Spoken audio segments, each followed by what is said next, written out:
because of COVID and everything going on, I haven't had much contact with my theater family. Just kind of started catching up with everybody when I slowed down. So it is really nice to get on and talk about all things theater auditioning and character work. So excited. So I'm gonna go through very practical things, you know, the day of auditioning, getting ready for audition, once you get there, that type of thing. Beforehand, character building. Once you get the role, character building.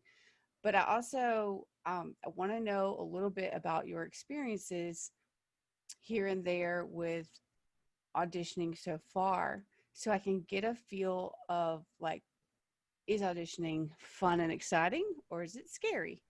Why is it scary? What have what have been your best auditions, or what has been your craziest audition, and why? And those types of things will let me know what direction to go in a few areas. Okay. So we're going to take about 10-15 minutes, and I'm just going to kind of, because it'll get confusing, I'll just kind of call you by name as I see you on here. You could just unmute yourself. Everybody know how to do that? You just kind of down to the bottom left, it looks like there's a mute button. And just tell me, you know, are you new to acting? Have you been around? That can just be like one sentence. And then if you've auditioned, has it been fun, or have you had some crazy ones? You know, just in a few sentences. I want to get a feel for that. Okay. So Donna is the first one up here for me. So I'm going to go in order as I see them, which is probably not what you see. No, but it's okay. Started acting in high school. I'm 56, so that was quite a few years ago. Didn't act very much, did some acting in college. Fast forward, had a couple kids, did some community theater down in Baldwin County. Fast forward 30 some odd years, started back here. Yeah. Done a lot of community theater with a couple of theaters here. I've never had to do a prepared monologue before. Every time I've ever tried out, you get there and it's just like a cold reading of a script. So, you know, I think it's fun. I enjoy, you know, characters and digging in and being different.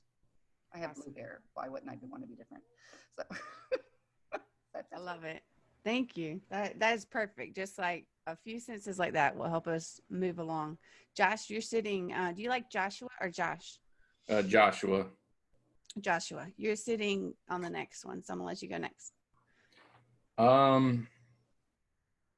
I'd say auditioning. Man, I don't know. I've only auditioned for like one play back in high school, and it was just you went in there and you did what your job, I guess, and just auditioned. It wasn't that much of a problem.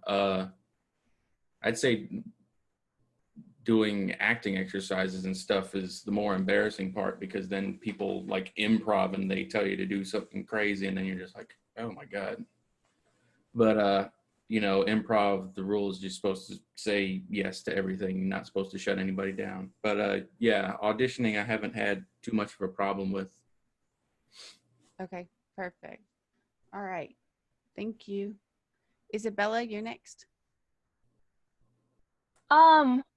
For me, it's kind of nerve-wracking because I'll walk into an audition, and I do a lot of auditions at AACT, and I see all these great actors, and I'm just kind of like, well, there go my chances out the window, because I don't think I stand a chance against these people. So it's nerve-wracking to go into an audition for me. Nice. Okay. Love that. Rhonda?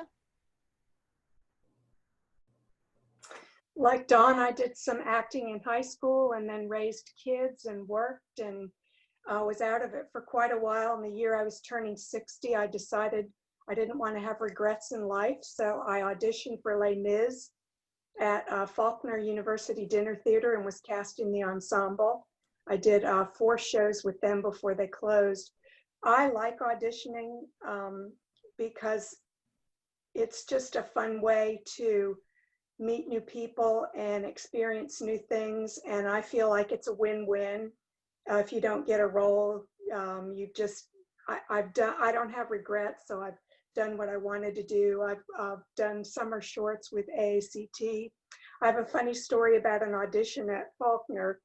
I auditioned for a musical there. I've done a lot of musical theater. Awesome. And normally they give you a couple bars introduction, but the pianist that was playing for us at this particular audition only gave us one note. And in hindsight, I should have asked him to play a couple bars while I was giving him my music. So I got up on stage and he was down on the floor. So he wasn't even in close proximity. And so I sang, I could have danced all night and sang my heart out and got about 6 measures into the piece and realized we were not in the same key. So needless to say, I did not get a part in that show. But it was an interesting audition and a learning experience. I too have never had to do a prepared monologue. So I did the monologue workshop through AACT and that was really helpful. But I've always done like cold readings from the script as well. So I'm excited to learn more. Awesome. Thank you so much. Renee? Hi. So as far as acting experience goes, I used to do a bunch of different plays in school, and then I did like summer camps, things like that. And then I moved to Alabama in high school, and unfortunately the theater professor there, teacher there, the one in charge, she really, really liked musicals, so all she did was musicals, and I am someone who cannot sing at all. I would still audition for them, because I like to dance, but the non-singing parts, and I can make my way when I'm not alone, when I'm in the chorus. So I would always get cast in the chorus, and all the auditions in that sense were always prepared monologues and then prepare your own song, but I can't sing, so no matter what I picked, it wasn't helping. We're going to talk about that a little bit later. Yeah, so that's pretty much all. So high school kind of died down a little bit because everything was a musical, so I knew that I was always going to get cast in the chorus anyways. And then undergrad kind of dipped out of theater for a little while because my major was too demanding of me and I didn't focus on it like I should have. And now in grad school, the interest is resurfacing and I'm just now coming back. Very excited. What are you studying? I study applied mathematics. All right, girl. Yeah. It's a good stress relief then. All right. I feel like some of your faces are very familiar. Like maybe I saw you last year. That's what I'm getting the feeling that I have met you before. Well, this is at Jan Dempsey, sorry. If this is at Jan Dempsey all the time, I am like the person of contact at Jan Dempsey for a club that we meet every Friday and Wednesday. I'm the person of contact for Swing Dance Club. Seen you in passing. So you might have seen me in the halls. Yep. And Zeke, I remember Zeke. Zeke, you're next. Thank you so much, Renee. I've done a lot of theater, a lot of community. I prepared a monologue for a play in college I auditioned for. I wasn't a theater major, but I got back involved kind of heavy in college. I've done a lot of cold readings. So I've done the monologue, prepared the monologue. I'm a little rusty with them. To be honest, it's been a while since I've had to prepare them a lot because I agree with everybody. A lot of community theaters do cold readings, but I've done monologues before, maybe once or twice for an audition. It's just been rusty. So I have experience. It's just the monologues are a little rusty just because, when you don't do them consistently, They get rusty. Yeah. Time to pull out the, WD-40? WD-40? Yeah. 40. Yep. Thank you, Zeke. All right, Olivia.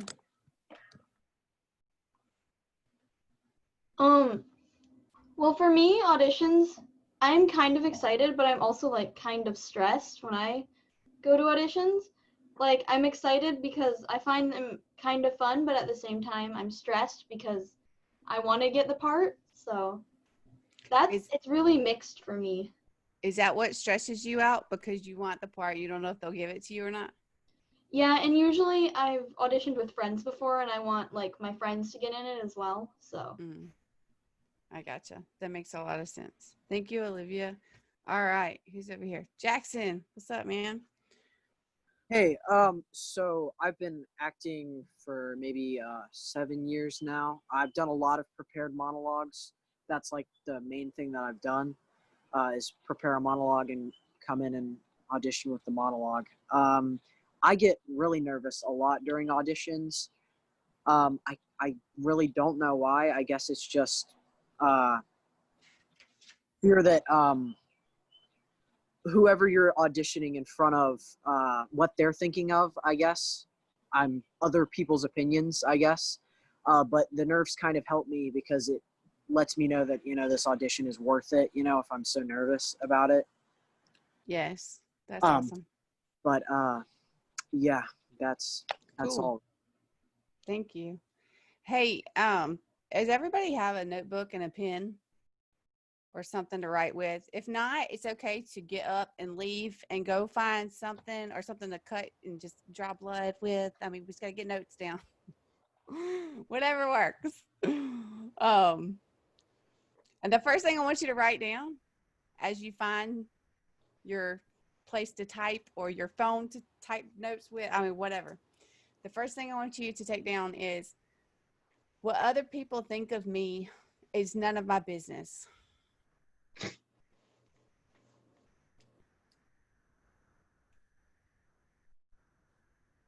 What other people think of me is none of my business.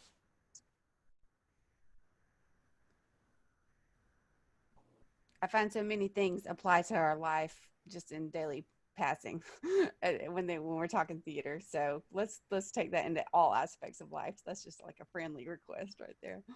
But I want that to start to sink in, because a lot of times when you can wrap your brain around that, then the judgment that you're thinking of, what other people might be thinking, or like, my friend's better, those are going to start to go away. Okay. And then you can really concentrate on the character.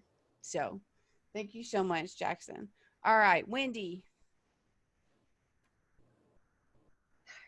Much like several of the other ones, and of course I'm up there in age as well, I did some acting in high school in musicals and plays, and then didn't do anything for 25, 30 years, I guess, possibly 25.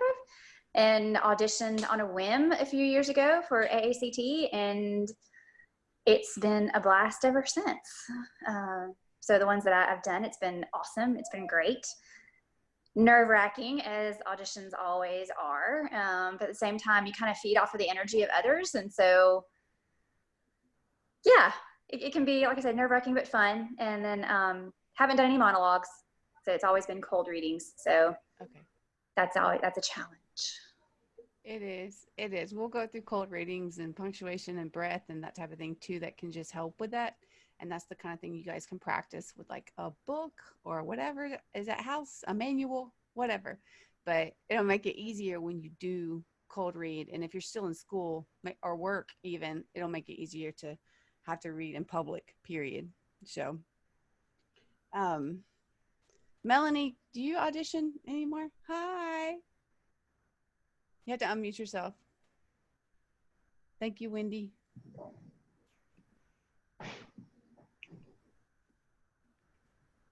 I still can't hear you. It's down to the left. It says mute and unmute. Hey, that's not Terry. Hey, Andrea. Okay, I'm unmuted. Okay, cool. Okay, no, I've never auditioned actually. Okay. So actually, no, that's not true. I did audition for like one church play, but I work with a lot of kids and teach them how to audition. So I'm here to learn how to teach other people how to audition. I love it. And I have no desire to act on stage. I am out in front of the kids every day, all the time. Then, what do you think, in like 2 or 3 sentences, what do you think is the most common, not problem, but issue that comes up with your kids when they're auditioning? Like, are they scared? Are they looking at self-doubt? They're what? No, I can just say it in 2 words: self-doubt. Self-doubt. That they're just so nervous. They're so worried. Yep. Just like, that's it. Andrea, you still audition, right? Like, you still. Yeah, I do. Okay. What do you think is, in your auditioning experience, has been like the best, the worst, or the most challenging thing about auditioning? I think The what just comes to mind, it may not be the answer to your question, is an audition I had where I was kind of late for the audition, and I read the piece, and it said, put that in your beak, Myron. And so, you know, this scene, this felt like a confrontation, and I had no information of the play. And I sat down on the guy's lap, and I put my arm around him, and I poked him in the nose, and I said, put that in your beak, Myron. And it was crazy. And it was so wrong because it was a scene about a bird. And so it wasn't, you know, but I hadn't read the stage directions, but it was good. It was my best audition ever because I was going for it. And so I think that's just to make a choice and fly with it. And so I feel like that's an important aspect to auditioning. If you look like you're fearless, then that means something, even if you're wrong. Yeah, a wrong choice, like a choice is a choice. So just committing to it can be so powerful. And I think, okay, let's start there. Is that everybody? If somebody speak up if I did not ask you about it. Okay. So I think that a lot of times there's all this like emotion wrapped up around auditioning, and it can be such a scary thing. But the bottom line is there's a show to put on. The people in charge of it just want to find the best fit with the talent that is available. Okay. So it could be that you are meant to play a certain role, or it could be that you're not meant to. And so you have to know that up front, and you have to go into every audition and every theater experience knowing that. And if you want to be involved, like think, okay, I'm going to give this my all. I'm going to prepare for it. I'm going to get in there, and I'm going to show them who I can be as this character. But if I don't get cast, maybe I'm cast as something else that I'm meant to experience. Or maybe there's something within the theater that I think is interesting, but I don't know anything about that I could learn about. Maybe I could like try my hand helping with costuming, or maybe I could try my hand helping with like mics and audio and all that stuff. Does that make sense? So sometimes it's about what you're meant to experience in life, not so much what you want. And when you get into that mentality instead, then there's not as much disappointment. There's not as much like, oh my God, like, am I going to get it? Because you're going to get what you are meant to get. And if you put in the work ahead of time and you do research and kind of like learn about the show, and you prep your character of what you think you would be good for, and then you do like Andrea was talking about earlier, and you just commit, then you're going to see this huge change in how you approach auditioning. All right. So there are a couple of things that we're going to talk about as far as like just having like a bag and that type of thing, like things that you keep for auditions. And then we'll move on to like the day of auditioning. Okay. And move through some of that stuff. So I want you to think about when you are getting ready and you know you have an audition that week. I know you might have school, you might have another job, you might have all this other stuff going on. But if you look at an email and you go, oh yeah, I'm gonna sign up for that audition, and then you grab some clothes and throw them in your bag, or you wear whatever you wore all day, and then you just run in there and you read some sides, you're not gonna feel like you gave it your all, because there was more that you could do to prepare, right? So I challenge each of you guys to look at a couple of things. All right. I want you to either keep a specific bag or a specific binder / folder that you have, and it's your theater bag or your audition bag. Okay. You want to make sure that, okay, this might sound overboard for some of you, but I'm going to go there anyway. Get somebody to take a headshot of you just outside. Could be by a bush. Outdoor lighting is the best ever.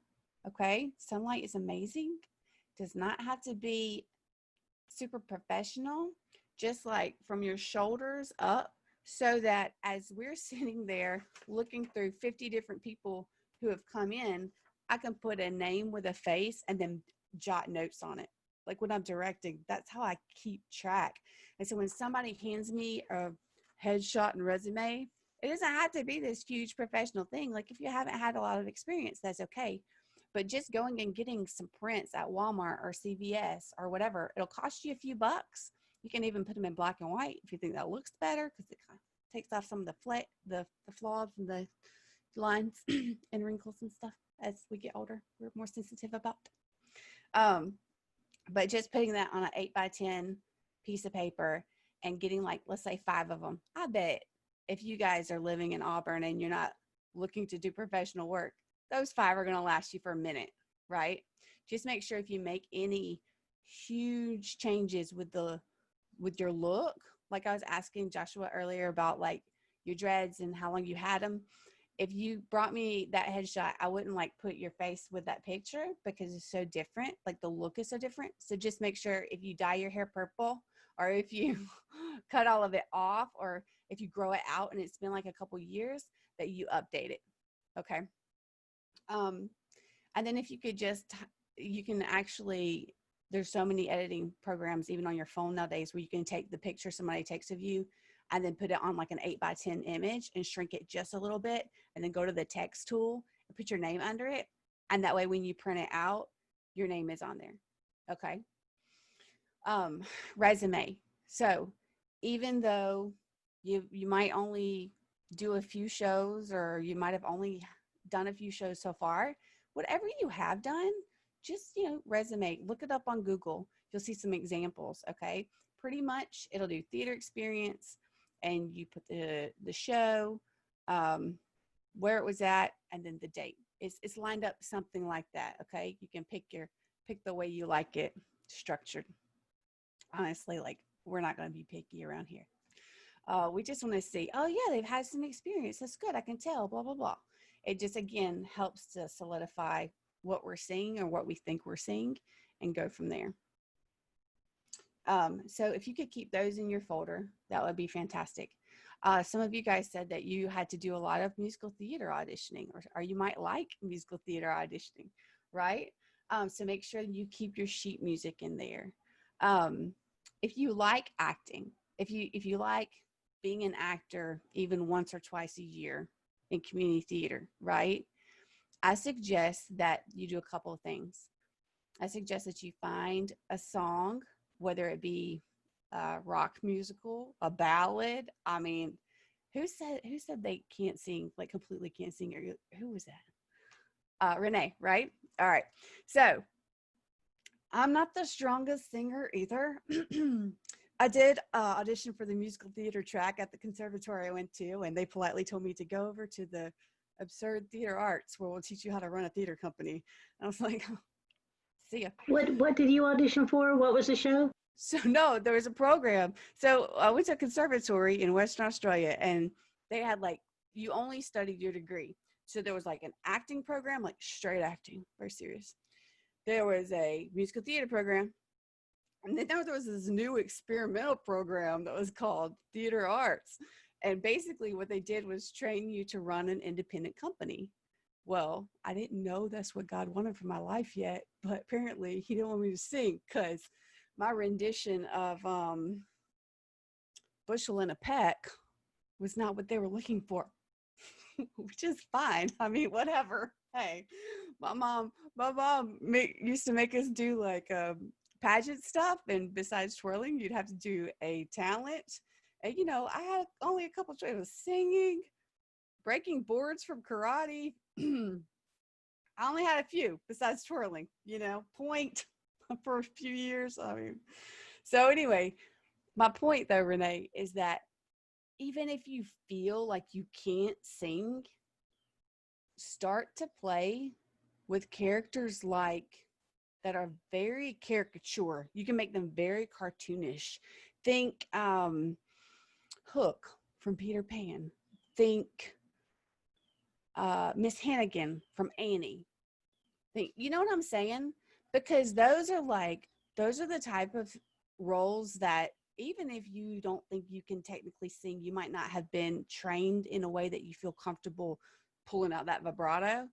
you can probably wobble around on the stage and push it out good enough to like sing talk your lines in so much energy that you can go around saying, when you're good to mama, mama's good to you. Like, I mean, it's just about the story being delivered. So not so much about your singing capabilities, unless you want to play Wendy in Peter Pan. That's different. You might need to be able to belt it out. Okay.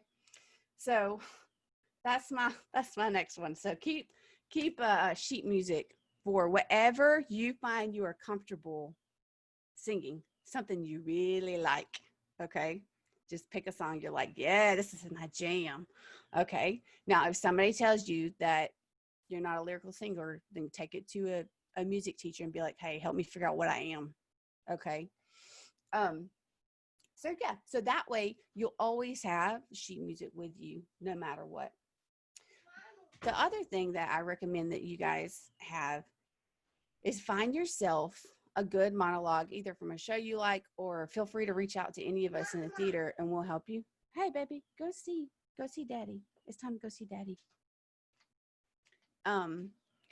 Go find a show that you like, and I want you to find a serious monologue that's either like emotional or angry, telling somebody off, or sad or whatever, but it's more of a straight play or a straight moment.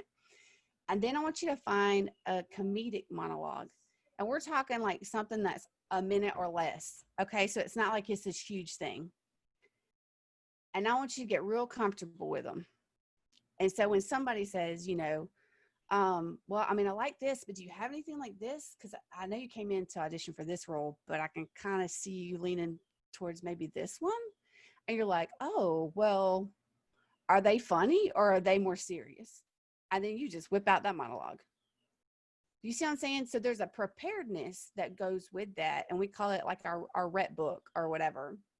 So you have your headshot, your resume, even if it's 3 lines, y'all, for real, with your contact information on it. Also, as a director, I save those, not because I'm a creepy stalker, but because if I go to do a show 3 or 4 years later and I go, God, what was that person who came in and auditioned for Shrek? You know what I mean? Then I go, oh, this was it. And I can call them and say, please come audition for what I'm looking for. So this is called improv, when children start running around under your feet. Okay. So those are like, that's the hardcore thing that you're going to have to prepare to keep with you. The other thing that could go into your bag that you keep with you is pencils, pens, erasers, highlighters, especially if you're having to do cold reads. If they hand you, it sounds simple. Go get some candy. Go get stickers. No, I have a too. Where's your father? He's on a call as well. Okay. I took care of him. You're doing so good. Okay, sorry. This is why I don't work full time right now. I'm writing musical. It's called Motherhood. #motherhood. Oh God. Okay, so all right. Sounds silly, but if you walk into an audition and somebody hands you a couple of pieces of paper to cold read and they're like, go prepare, if you can whip out a highlighter and highlight the part they want you to read, it makes it so much easier, right? So just little things like that. Instead of having to ask for one, just make sure you have it with you. And then if you're going to get personal for a minute, I know some of you guys might not use it, but makeup and deodorant. So if you're a woman and you're nervous and you sweat or you've had a long day, you might want to reapply. It'll make you feel fresh. It'll make you feel confident. If you're younger and you don't wear much makeup, yes. So if you don't wear much makeup, just a little bit of mascara and like powder or bronzer. Okay. If you're a dude, like make sure your eyebrows are not scraggly if it's not a scraggly roll, you know, that kind of thing. You know, trim. Deodorant, that goes for every gender. Okay. Not a bunch of perfume where it's going to be too overbearing, because you never know if somebody has allergies and you have to scene read with somebody. You could really like tear them apart with some obsession, okay, or whatever you wear. But deodorant, I mean, that's a good way to not get cast, because got to work closely with your fellow actors. It's my word of advice. It's on the personal level. And then self-care. So I know we won't stay long here, but so many of you said that it was self-conscious, or auditioning was nerve-wracking, or that self-doubt was there. So during the year, make sure that you are becoming very aware of who you are. Okay, become very aware of how you sound. So if you have a smartphone at all, record yourself, listen to it. Do not tear yourself apart. Just listen to the way you speak. Do you have a Southern accent? Y'all, I took my mama to come visit me in Australia. God help her. She's from Macon, Georgia. And we got over there in front of a bunch of Australians, and she's all, I don't have an accent. I don't ever think I had an accent, do you? I was like, oh, yeah, you got an accent, So it's not that having the accent is a bad thing. It's that if you do a rendition of Little Women where they want everybody to sound Midwestern, or from up north, or you're doing like an English play where the characters are English, you just have to be aware of it. And so none of the way you look, the way you walk, the way you talk, the way you move yourself, there's nothing wrong with it. Okay, I want to acknowledge that you are who you are. You are who you are created to be. We all have thumbprints. They're unique and individualistic, and nobody else can bring to the table what you can bring to the table for life, period. But by being self-aware and doing things like listening to our voice, doing your audition in front of your iPhone and recording it and then watching it, those types of things are not meant so that you can play them back and go, oh my God, I can't believe I look like that. I can't believe I say like that. I can't believe that's not what it's for. It's to go, oh, I didn't realize I crossed my eyes when I stood like that. Or I didn't realize that I have a nervous habit where during my monologue, I'm like, yeah.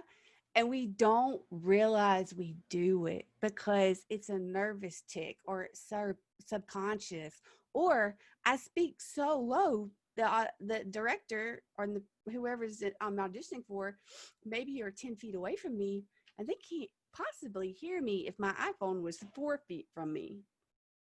And here's the thing, as a director, you want so badly sometimes for people to come in and let loose and show you what they got. And they're so scared that they sound like little mice. So just make sure that you take this stuff on when we get to breathing and breath technique and stretching and engaging your body. You really take that on, because what it will allow you to do in the preparation portion before your audition is it will let you let go of any nerves. It will let you let the tension off of your body so that you can go in there and you can show us how you put on that character. Does that make sense? Good stuff. All right. Hey.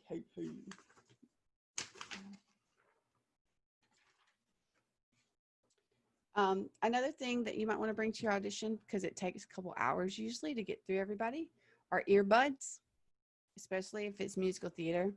Earbuds, because you can listen to some instrumental music, stay on task, that kind of thing, stay in your own head. Somebody was mentioning earlier that you were so worried about, I think it was Isabella, you're so worried about what everybody else was going to be there doing, or that your friends, you get there and you're like, oh my God, she's auditioning. There's no way. You know what I mean?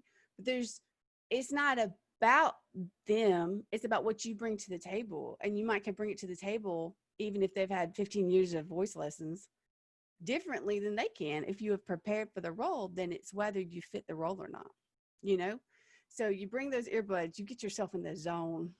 If you're doing musical theater, you listen to your song, because how awkward is it to pull out your phone and be listening to your music and there's 15 other people doing it and it's just really chaotic in there. So earbuds. It sounds silly, but a nail kit, because nobody likes to hang a nail hanging on their pretty clothes. Okay. Clothes that you can move in. Make sure you're not wearing something constricting. Make sure you're not wearing like jeans. It's way better for you to move something that's kind of stretchy and you can move around in.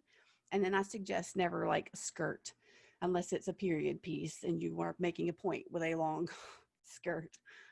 Because if you ever rock up in an audition with me, I might ask you to crawl on the floor.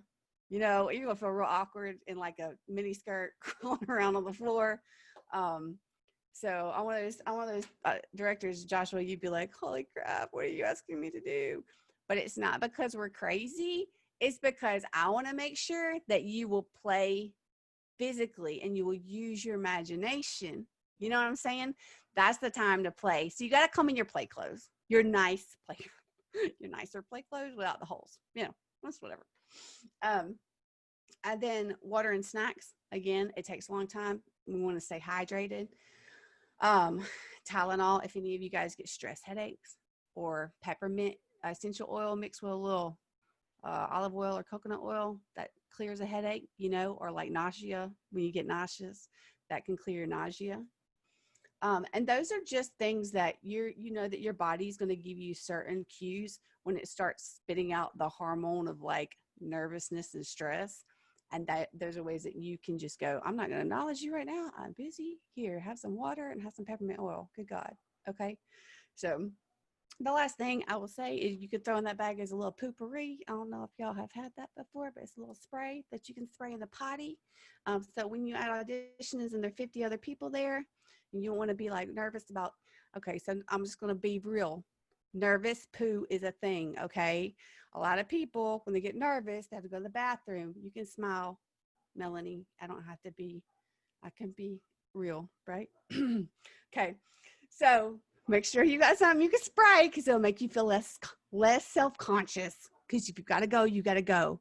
And you don't want to be sitting there looking constipated while you audition because you didn't want to go because there was 20 people in there. Okay, I've done it. I've said it. Okay, I'm done.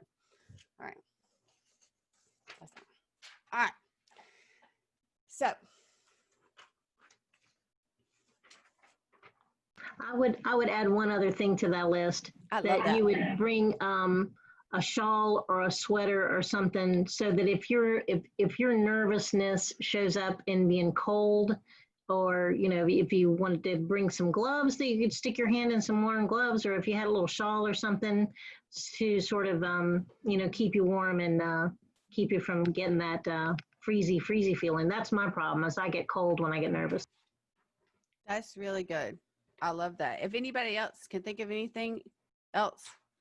Oh, she's going the opposite direction. So Dawn said, if you get hot flashes and you get hot, you need to bring a fan with you because, you know, spritz it up and go in. And you'll see too, if you film yourself when you're like doing your mock audition, you know, in your house, some people get really, really blotchy and their body tells on them, right? Like if you're nervous. And so you'll start to see that, and you might not can get rid of it, but you can manage it with breath work and like preparation, so that when you go in, they're not looking at your blotchy neck. Who cares? They're looking at the stellar imagination that you just brought to it. All right.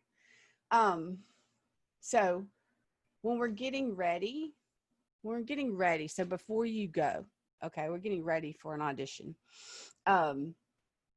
One of the biggest things that I want to impress upon you guys is the idea of being authentic in your acting.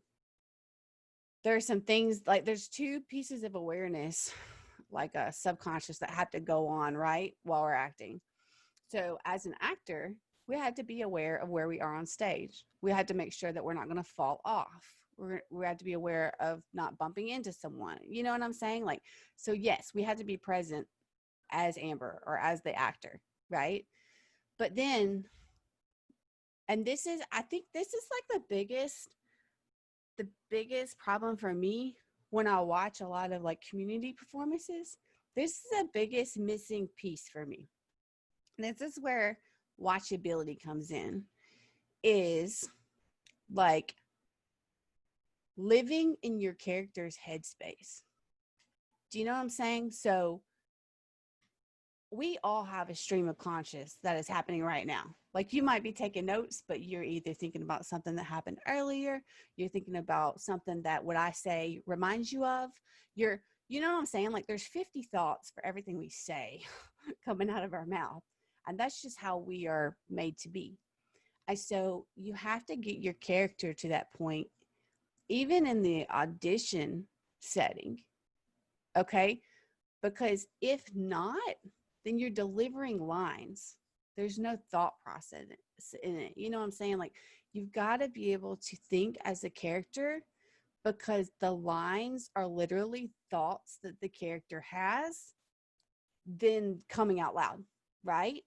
So if you're too busy thinking, oh, I just looked over here, did they see that? Oh my gosh, oh, what's the line? And then you're trying to spit it out, then we're going to see that. Like it might not read as that, it might just read as awkwardness, but it's going to read in your body. Do you see what I'm saying?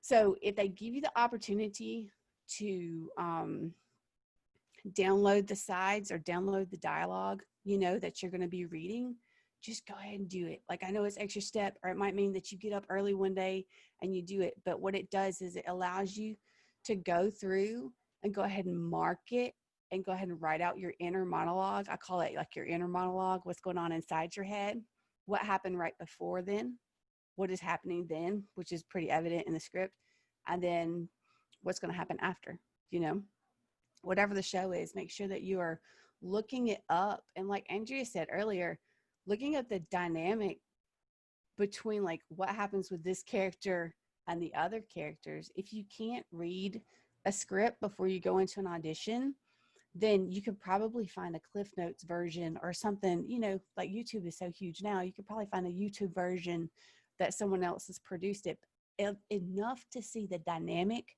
between certain characters. Does that make sense? So that research is super, super important.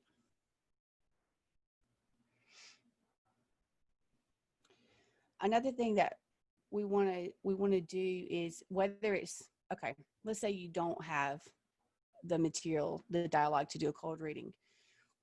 When I say that you should prepare those monologues, go ahead and try them several different ways. Begin to play and use that. I challenge you guys to do that, like after this call, like get off in the next few days or this weekend or whatever. Find yourself a monologue. If you need help, again, like anybody who's been in the theater for a while, like Melanie looks at a lot of scripts, Andrea looks at a lot of scripts, and Cora's been around a lot of scripts. I don't mind helping, but find yourself those two different monologues, and I want you to begin to try them several ways. Explore the way that character moves.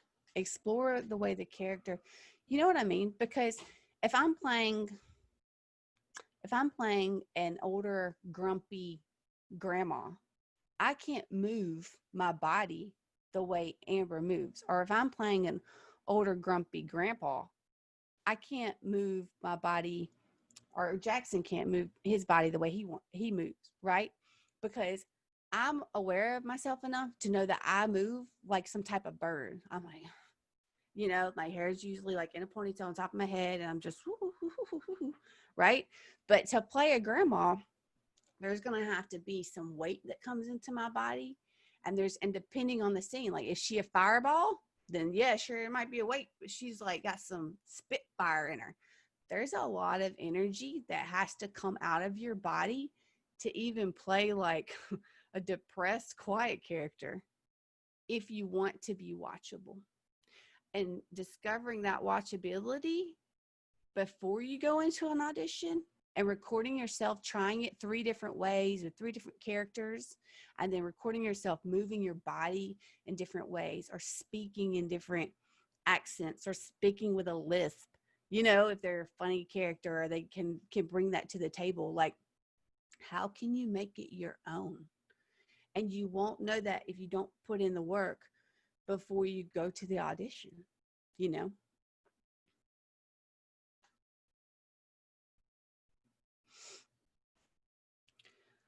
Also, when you're looking at your monologue, or if you have that dialogue beforehand, I want you to think about the idea of speed, the idea of When we get nervous, let me see if I got a book open here.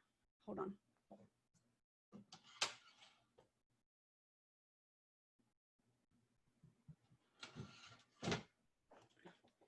When we get nervous, we tend to speak and read fast, and we don't always articulate because we just want to get through it because we think that they want us to be done, right? I don't want to take up too much of their time, so I'm just going to go really fast and I'm going to get this over with, right? But then I didn't actually get to see you perform anything, and I didn't get to see you really like relish in that character and relish in that energy. So write in really big letters across that page, slow down, take your time. They want to see everything that you offer in that character, and only you can do it the way you can do it. So I just picked a random book. I don't even know what I got. Theater Games for Young Performers. Here we go. So if you're doing a cold reading and you get in there and you are speaking so fast, you'd be like, this exercise could also be adapted for using during production. For example, Anne Frank could be asked, tell me about the time you first learned about your family. It was going into hiding. Henry David Thoreau could be asked. I mean, it's just, there's no break. It's just not a thought, right? It's more than just words on the paper. So I want you to be aware of it. I want you to grab, if you have a book sitting next to you, then you can use it. Or if you have any text lying next to you, you could do it. But I want you to just look at text for a minute. Angela, you've got so many books behind you, girl. They're just all behind you. All right. So I want you to look at text, and I specifically want you to look at the punctuation. Okay. When you're looking at how you deliver lines, and if you don't have a book, you can listen. I'm going to read through for you, but I just want you to see it on paper if you can. You can see it later if you need to. If you have a period, we usually drop our inflection down. Okay. If you have a comma, we usually rise or raise our inflection up a little bit, because it's almost like when we speak it, we're just not finished with the thought. Our brain just hasn't given us the next thought yet. That's usually why there's a comma. I was hungry, but instead of doing that, I did this, right? So if my sentence is, this exercise could be adapted for use during production, I'm going to stop at the period after production, and I'm going to take a breath. Okay. Then I say the next sentence. For example, Anne Frank could be asked. For example, after that, there's this comma. Okay. So I'm going to pause, or we call it take a beat, whatever you need to call it. I'm going to pause. For example, Anne Frank could be asked. Yeah, you know I'm about to go on, but I'm giving your brain enough time to hear what I just said and like to take it in and realize, like transmit it, so to speak. And then there's quotations, and it says, tell me about the time you first learned that your family was going into hiding. Yeah. And then usually when you see a question mark at the end of a sentence or an exclamation point, your inflection is going to pull up. Yeah. So, let me see. I got no question marks. So if I said, are you ready to go to the party? And then it's on a piece of paper and I'm reading it, right? If I say, are you ready to go to the party? There's no like inflection. But if there's a question mark, or you know that she's excited, then it would be, are you ready to go to the party? Yeah, it's going up. So when you're looking through your monologue or you're looking through your dialogue, just make sure you're breaking it apart sentence by sentence, okay? And make sure that you just put a little slash, yeah, beat. Because you're thinking, you're speaking. Just like I'm thinking now, like I don't just speak the whole time. Like sometimes I have to let my brain think, because this child got ADD. And so I really have to sort my thoughts sometimes. Right? So give yourself the time to go through the monologue or go through the dialogue. And even if you walk into an audition and they give it to you there, that's why you want the pencil with you. That's why you want the highlighter with you. That's what you want to do in the hallway, is go out there, break it down, look for your commas, look for where you need to take a breath. Yeah, pretty much after each period, each end of the sentence, you're going to need a slight pause, because that way we're not speaking. And then yeah, you want that control there. And that's going to help you, especially when you're nervous. It's going to help you. You're going to force breathing. So if you're nervous up in the audition, you know that you have to pause after that line. You're going to take a breath. Yeah, even with commas. Just do it where it makes sense. Okay, sweet. I found this quote earlier and I really, really liked it. It was talking about the choices we make as actors. And it was talking about playing a character. And it said, it can't always be driven by being an actor. It needs to be driven by the choice of being an individual. So when you're in there and you're going to do the audition, sure, you might make direct eye contact with them when you first start to tell them your name and that type of thing. And we'll go over that in a little bit. But it's okay after that to physically get into character. And then if you're talking to somebody else and you want to like come over here and say what you got to say, it's okay to reference other points in the room.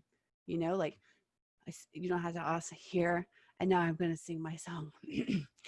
Yeah, like it's okay to just be the character and be in that moment. So it's just, I want you to just get out of the idea and the thought process that it's just memorizing lines, because that's only like what you do immediately. Then there's all this work to be done where you get to explore it and live in it and figure out how that character thinks and breathes and moves. And that is what brings it to life. Like when you watch them on TV or when you go watch shows and you're just amazed by it, that is why, because they are a living person, not just lines that somebody's memorized off the page. And I think that is so huge to remember in preparation. Instinctive and spontaneous. So if you are reading a piece of dialogue and your instinct is to be really silly right there, then I want you to just commit to it and go for it. Even if you're like, well, I'm not sure if this is what they would want, but by you committing to it and just going for it, whoever's watching you is going to be like, awesome. Well, that might not be what I had planned for that moment, but look at the way that they just tried. Because we're really just playing. You remember when you were like 4 or 5 years old and you wanted people to play with you, whether it be a brother or sister, or maybe you have young kids around and you'll see this in the young kids in your life, but they play hardcore and they commit and they are 100%. And when they say they're a cowboy, they are a raging cowboy. You know what I mean? Like there is no, it is just so much open, fearless play, because they don't care what anybody thinks about them. They don't care if they mess up their clothes. They don't care if they're not supposed to get on the floor. Like, you know what I'm saying? So if you're going to be auditioning for a nun, but she's kind of quacky, then sit on the floor and roll around. I mean, whatever you find in that moment that your instinct is to play with it. Yeah, there is no wrong choice.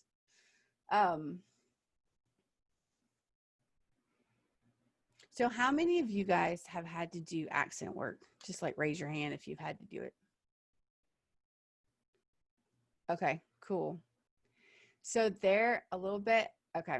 There are a lot of, I know like with social distancing right now, it's hard to get into a library and that type of thing. But even on YouTube, there are a lot of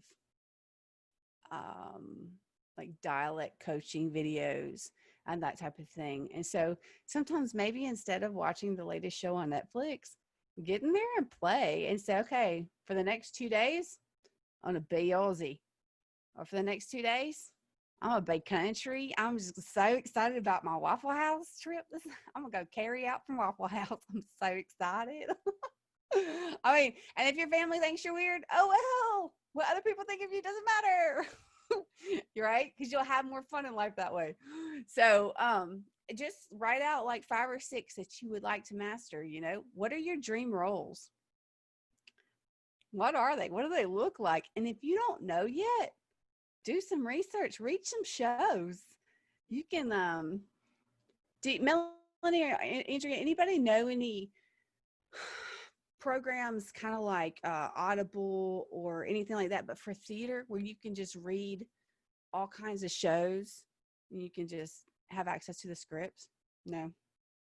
I know that depends on how old it is. You can find some stuff online, and I am on the email for the different play companies like Dramatists and Play Scripts, and they have a free script every week that you can download, and I download it no matter what it is, and I'll read it later.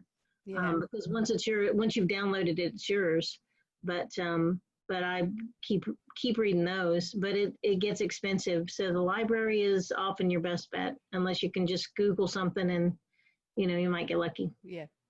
Well, and most university libraries have a way bigger selection when it comes to scripts than we do in our public library, to be honest. So once it does open back up, that's always a place to go to. But what I'm saying is just start reading them and then just figure out what you might like to play based on the situations you see. Like and it needs to be what sounds fun, okay? Because what you are going to have fun with is what is going to be easiest to watch you in an audition with, right? And if you have something that you think is really fun, but it really scares you, then reach out. I'm going to be happy to talk you through it. Like, okay, what do we need to work on that it is scaring you? You know what I mean? And then the idea of beginning to look at those things like dialect and accents and things like that, combined with your body language. Does your character have good posture? Is your character kind of humped? What area of the body does your character kind of like lead with and push with? And like, how do they sit? Do they sit like you? Right? Because most of the time I sit like this and I'm ready to go, right? Which is not the best posture. But if I was playing a queen, I might have a straight back and I might not let that chin go too far down, right? So beginning to explore those things and then layering them together with the inner monologue of what's going on at that moment, you're going to start to get such rich and dynamic characters. They're really going to come to life for you when you apply all of those, because you're applying so much energy to your acting. All right, let's move on to getting ready, like on the day of. Okay, so we kind of covered what we needed to bring with us. That bag is like always ready. Your mama can write theater bag and Sharpie on it if you need to. A theater bag. But you got that ready. It's ready to go. And then you prepared, right? And then it's the day of. So sometimes I know, especially with auditions for the adult shows, y'all are running straight from work or your job or you're volunteering or whatever, straight into an audition, right? So it's nice to have that bag done. It's nice that you have prepared in the week past, right? And then when you get there, what do you do? Like, does anybody have a ritual for what they do when they get to an audition? Yes. Hold on. Are you muted? You can unmute yourself, Dawn. Yeah, I do deep breathing. Deep I kinda breathing. get quiet. I get a hold of the script. I kind of get quiet and almost make myself small and non-noticeable and just do some deep breathing and just try to calm my nerves. That is great. That is great. Anybody else have something that's just particular to you that you do no matter what when you walk in there? Okay. I'm going to cover a few things that I want you to consider doing. All right. First of all, be early. To be early is to be on time. To be on time is to be late. To be late is to be out of a job or out of the role. really. I'm just kidding. If you know the stage manager's number, you can text them if you have an emergency, but you know what I mean. Just be on time. It shows them that no matter what you're going to, or communicate if you can't, it shows them that you're going to do the best you can with that ensemble to respect everybody's time. And then when you get there and you get checked in, if they hand you your material to look over, you want to grab that pencil, grab that highlighter, go ahead and get that out of the way, right? If they don't and you have your prepared material, then you're good there.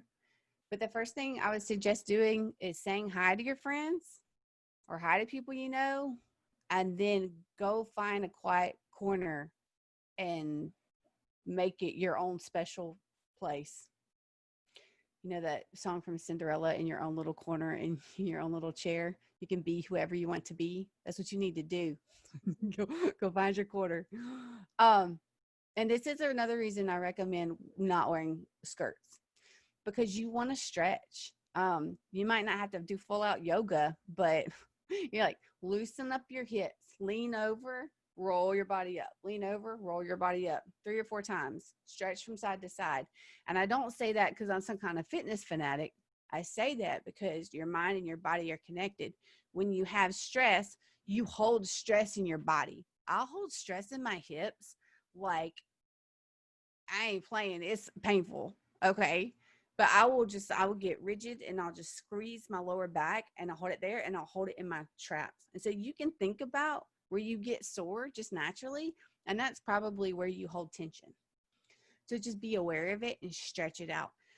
Another thing that it's going to do as you're stretching your body and you're like moving, and doing some circles with your arms, don't want to whack anything, doing some circles with your arms and that type of thing, is it is invigorating your body and it is putting energy in it. So you're awakening the body and you're like, come on, we're going to do this all together. This is an all-inclusive exercise. Let's go. And as you're stretching, you can be doing your vocal warm-ups. What do I mean like that? If you're doing musical theater, you might be singing scales. If you're not doing musical theater, you could just start to loosen up the jaw. We carry a lot of tension in our jaw throughout the day. Yeah, just start moving it around.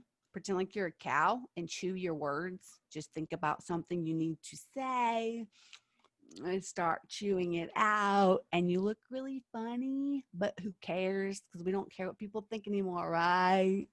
And tongue twisters are very helpful too. Yes, especially definitely. when the musicals are non-musicals, because some of the scripts get very wordy, even if it's a written. So it helps you to get kind of, Yes, it's true, because you get all that tension in your jaw, but then your tongue is a muscle too, right? Your lips are muscles. So your tongue twisters are going to be like stretching your face, stretching your instrument, which is through your throat and all of this, right? So those are great. Does anybody have a favorite tongue twister? I like Rubber Baby Buggy Bumpers myself. Another one that I really like is Unique New York, unique. That sounds simple, but it's not simple. Or unique New York. There you go. It's like a twist on, I've heard, yeah. So if you want to write a couple of those down or find a couple that you know, but they make your brain come to a focused position. You're very present, right? They also make you slow down. And that's what we talked about earlier. When you get nervous, you speed up, right? So those tongue twisters are going to really help you. Melanie, where did you guys ask for tongue twisters? And then I sent you one. Where did they go? Where were they posted? We did the little video and they're on YouTube and Facebook. So they're on AACT's YouTube and their Facebook. Did I not ever send you the video? You didn't ever see it? You might have, but I'm not so good at deleting everything out of my email. I'm working on that. Working on it. Yeah, they're there. So, it was really fun. And I have a huge, a 2-page list of fun tongue twisters. So there you go, guys. If you need a resource, you got the YouTube you can do with people, or you can ask Melanie for the list because she has a long list. But it just you gives can go to AACT's YouTube check out the kids doing their tongue twisters. Right? And Do Amber. Cool. them with them. And it's like a muscle. You don't want to wait until the audition to just do your tongue twisters there. These are things that, like the accent work, you can just use in your daily. Just it'll warm up. If you have to work with people, like, or you have to speak to people, it's gonna warm up your brain. Sometimes I can't even get words out or a sentence, and I'll go back to vocal training and go, okay, let's get my mind and my speech patterns right. It's very helpful. Moving the voice with breath. So if you can't lay on the floor, that's fine, but just close your eyes and just breathe in for 4. Hold it, and then let out with a or let out with a ah. But when you do that, make sure you open your whole jaw. Ah is a much broader sound, even in speaking, than yeah. So little things like that. Again, if you need help, we are happy to go into depth with them. And then you're going to get into character, because we talked about before you're going to prepare, right? So now you know what that preparedness feels like. So you've stretched, you got your tongue and your voice and everything warmed up, and then you're going to begin to walk in that character. Yeah. So,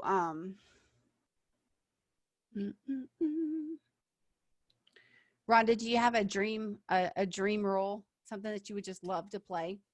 Mother Superior. Ooh. She In the definitely, Sound of Music.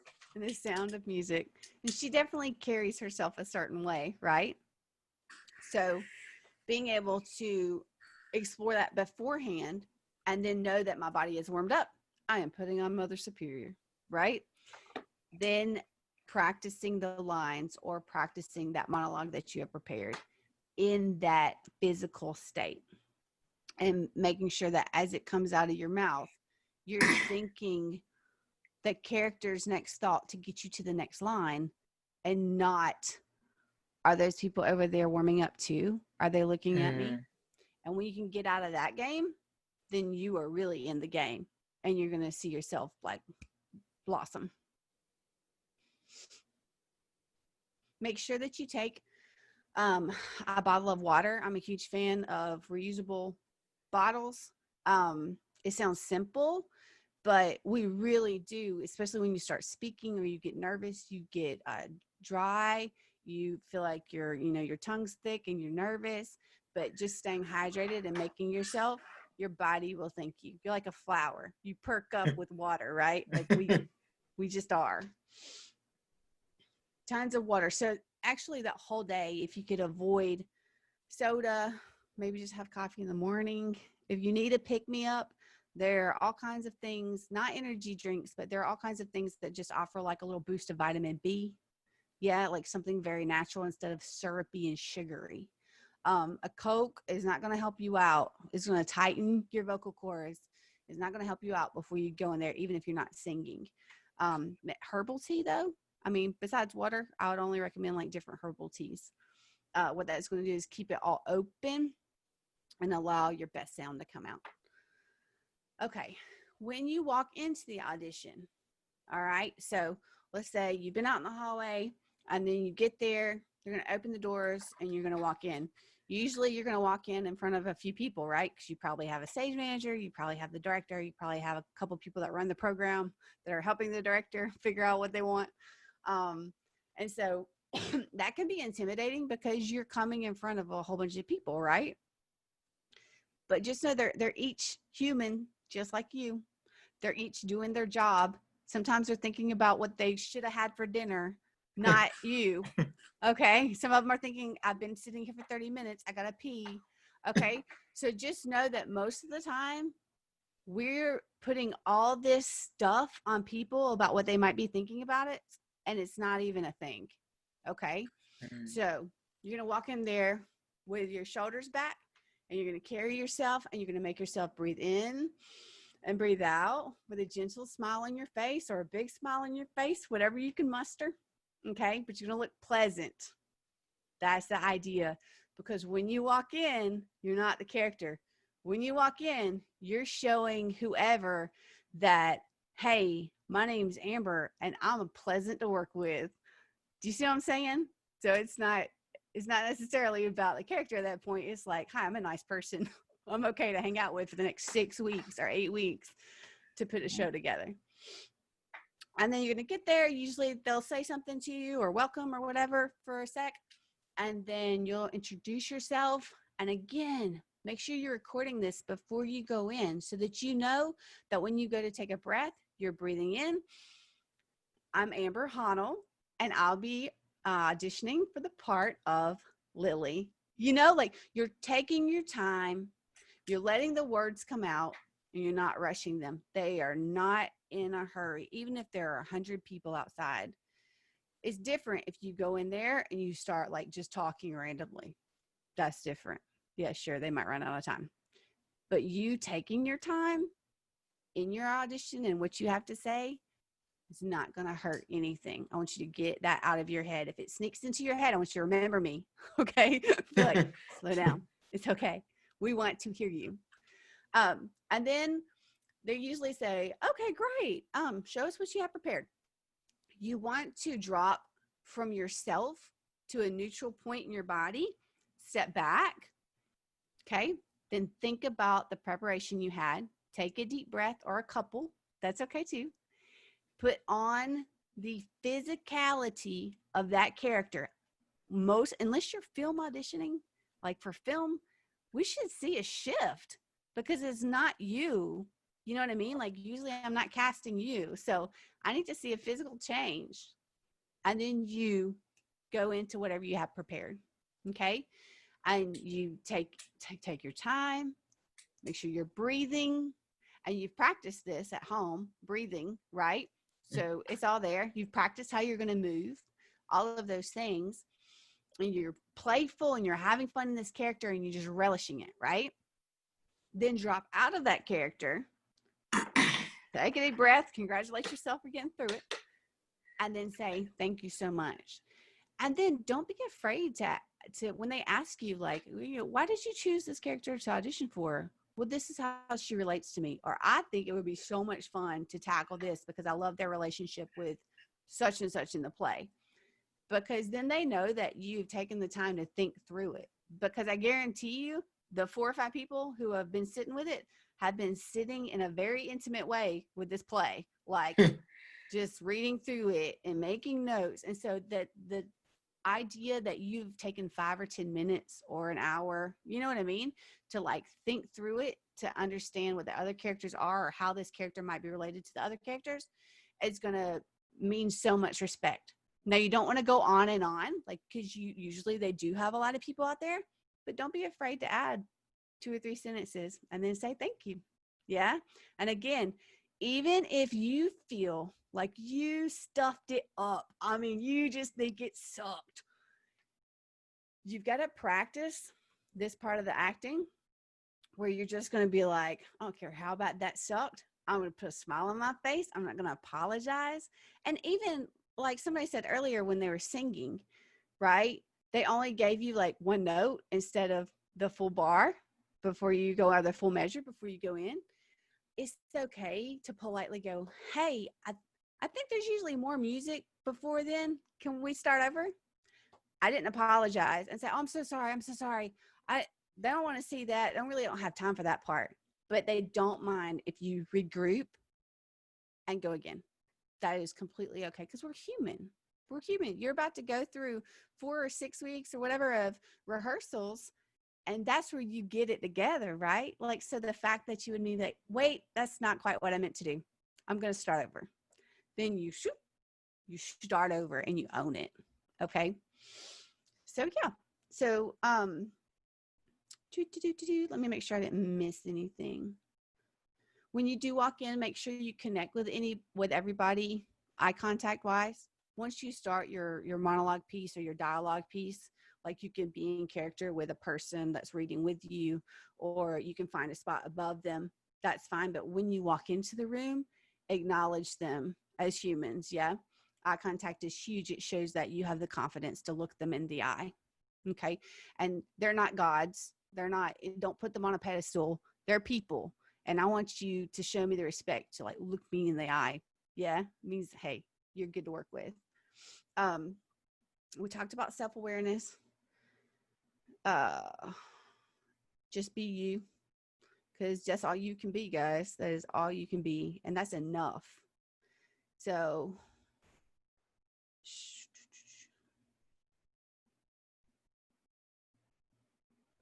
cold reading, we talked about that, right? Commas, punctuation, breath, that can really help you out. The more you practice that, the easier it gets. And then the more confident you are, like a lot of nerves go away when you do that. If you have friends that you are hanging out with, get them to cold read with you. Get them to read something with you. You know, you can pull anything off the internet nowadays. So yeah, I think that's all I had prepared. Now I would love, we have about 10 minutes left, I guess. I would love to take a few minutes, and any questions or comments, or just you're not sure about, so how would you do this or that, or what would I do in this situation? I would love to just give you guys the floor. Don't be shy. There's no wrong question, only unasked ones. Well, this is kind of something that's helpful. When you're doing cold reading, it's helpful to sometimes have like a finger to kind of help you follow, so you can make that eye contact with the actor. Because I know it's easy to do this tendency when you cold read, even grown adults and kids. So it's good to have that finger, so you have your place, but you're still making that eye contact with the actor or actress, and that way you can kind of keep your place, and you're less tendency to do the, where they I see love your. that. So something that That is is helpful. Such a good tip. Such a good tip. And I think if you put both hands on it and you follow with whatever hand you're dominant, and you hold with the other one, that way you can look down and read, and then you can look back up and address the other person. And you're using your peripheral. So like, you know how we like look straight, or we can see the things out to the side? You're using the peripheral kind of to read, and you're glancing back up at the person. That's really good. Thank you.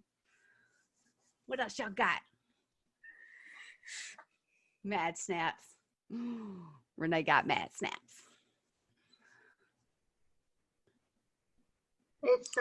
It's okay to walk around during auditions too, and for our situation where we don't usually ask for a monologue, but everybody's reading together and everybody's in the same room.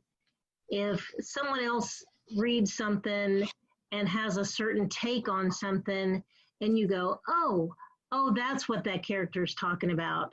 It's okay to use somebody else's idea and make it your own, or make it bigger, or make a choice that goes along with that. It's okay to ask to read again. Say, oh, I'd like to try that. I'd like to try that paragraph again. Mm-hmm. That's huge, because as a director, you also want to know that you're open to be coachable, and that you're open to try things different ways. So that's really good. Definitely.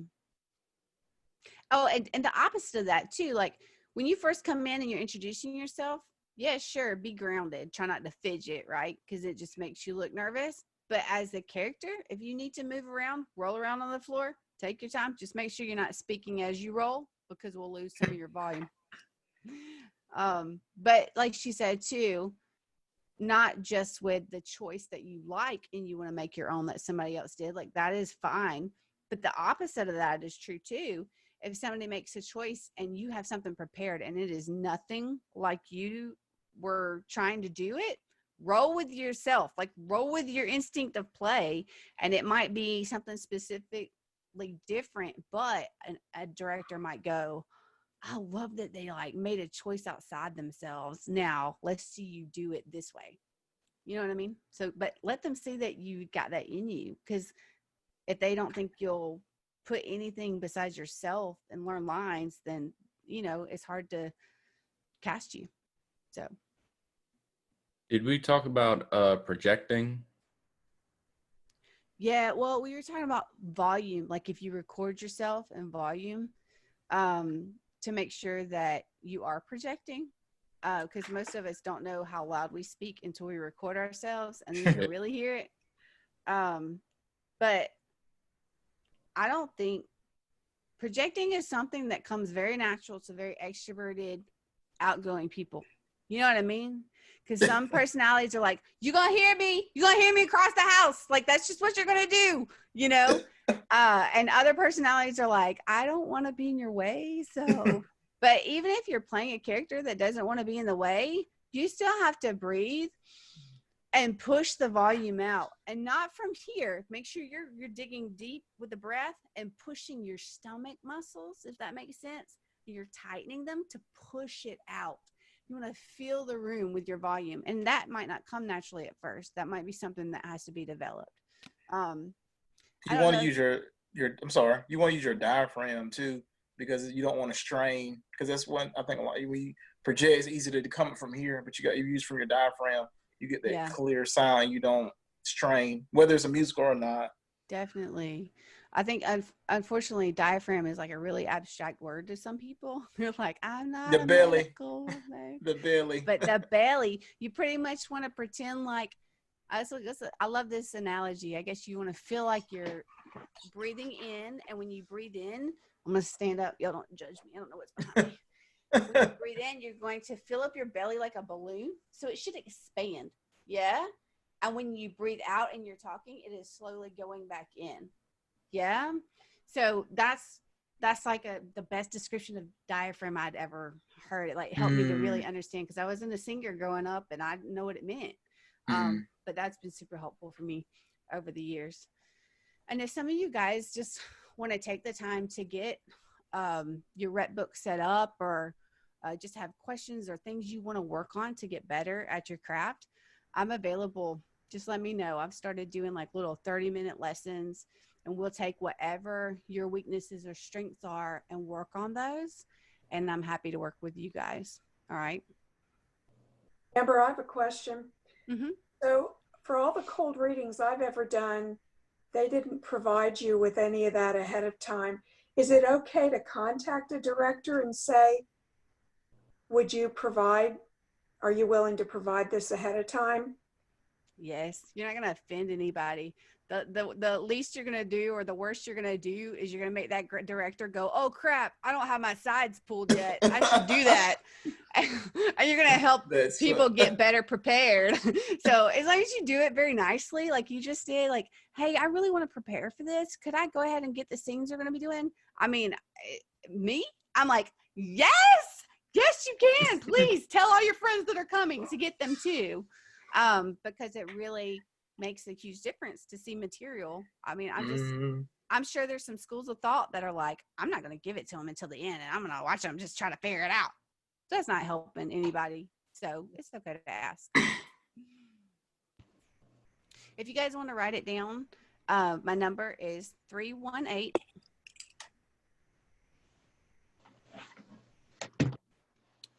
is the area code, 527-9922.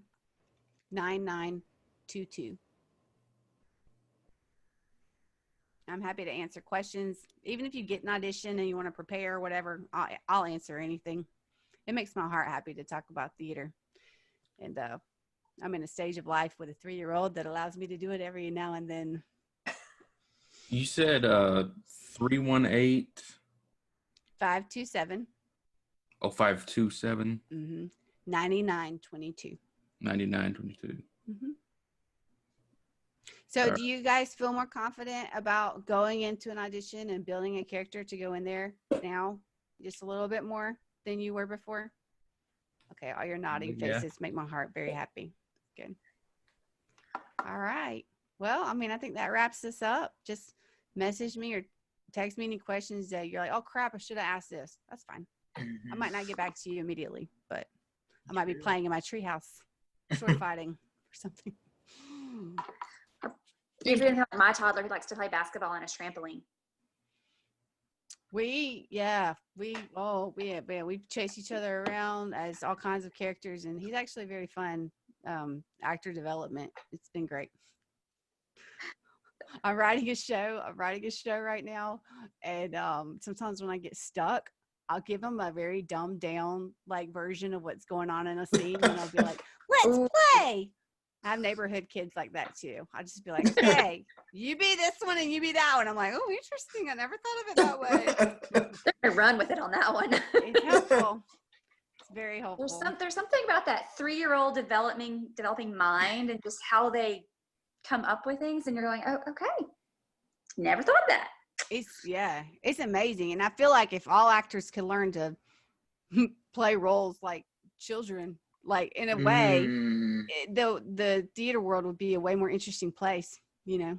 The day after we did the improv class, I was thinking about it, and it was time for my granddaughter to get her bath, and we were giving her bath, and she was doing creative things and doing the and I started getting involved in it, and before we knew it, we built an entire kingdom of mermaids and flying things and fishy things, and it was pretty cool. I was going, yes. That's what Charlotte meant.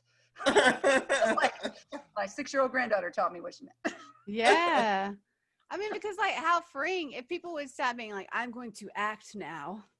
Like, and it is stuffy, you know, it is boring and it's full of tension. But when you put on that 6-year-old's world and you just go after it, it's so amazing the chemistry that starts to happen with characters and people, you know, because then we're not worried about the actor. We're looking at characters, which is what we're supposed to do. So I have enjoyed you guys so much. Thank you. Thank you for making my week. It's been great. Thank you. Thank you. Thank you. Thank you. We're all ready to be under your direction. Let's go. All right. Is there anything else you? Dawn and Rhonda, they all have been working on a 1-minute monologue. So they all have something that's in the works that they need to get with you and show you, get your feedback on. Yeah, I'd love that. Aren't they supposed to be posted on Facebook soon? I don't think everybody sent theirs in. So we were waiting for, I don't know who's the last one to send theirs in, but I think we were waiting for one more. Oh, okay. I found a dramatic one. Oh, so I've got to work on a new one too. Can't wait to see that one. And I know there's only like 10 of it's on here, but if you know any friends that missed out and they want to develop that too, like just let them know. Let's go. Let's do it. All right. Wait, were we supposed to send in the monologues? Because I thought it was for this class. Because I just have one here. Oh. Class. I think they're talking about a previous class, right? The okay, I was about workshop. the whole. No, I did ask you to bring one. Okay. So that you would already have that started. Yeah. I thought I misunderstood everything. Whew. Is yours comedic or is yours more serious? Serious. Okay, cool. So yeah, now find yourself a comedic one, and you've got the monologue part taken care of. Gotcha. I just want to make sure that I didn't vastly misunderstand something. I want you to find a I want you to find a musical character that you would want to play. Okay. Like, okay, because everybody can sing. Not saying that everybody wants to be a recording artist, but everybody can sing. You know. I think really the important thing about musicals is to know that you are acting like you can sing sometimes. And it's not just about voice, it's about the ability to sing as that character. Yes, and it's thought driven. The same thing. Like, has anybody seen Zoe's Playlist, like that new show? Like it's all driven by inner thoughts. Yes. Right?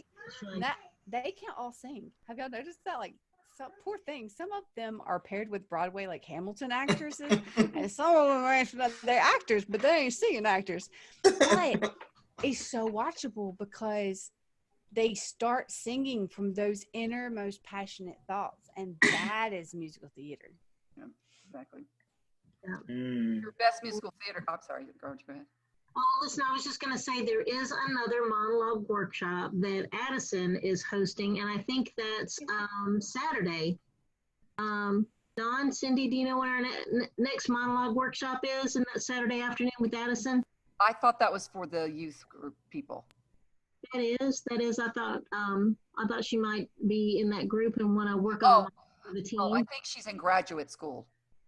Okay, I'm sorry I got here too late to hear all the introductions. Hey, but you should totally slip into that monologue because they know how you are, and like, you should go do that workshop. They won't know. No, they won't know, Andrea. I was shocked when she said graduate. I said, she is blessed with some good genetics. Mm-hmm. Yeah. Found I'm of about to youth. graduate from graduate school, actually. Nice. In applied mathematics, by the way. This is her like stress release. We're very impressed. That's amazing. Thank you. That's cool. Awesome. Well, I think our time's up, but I really appreciate you guys. Thank you, Amber. Thank you. Thank you All again. right. Y'all have a great night. You too. Bye. Bye, y'all. Thanks, Amber. You're the best.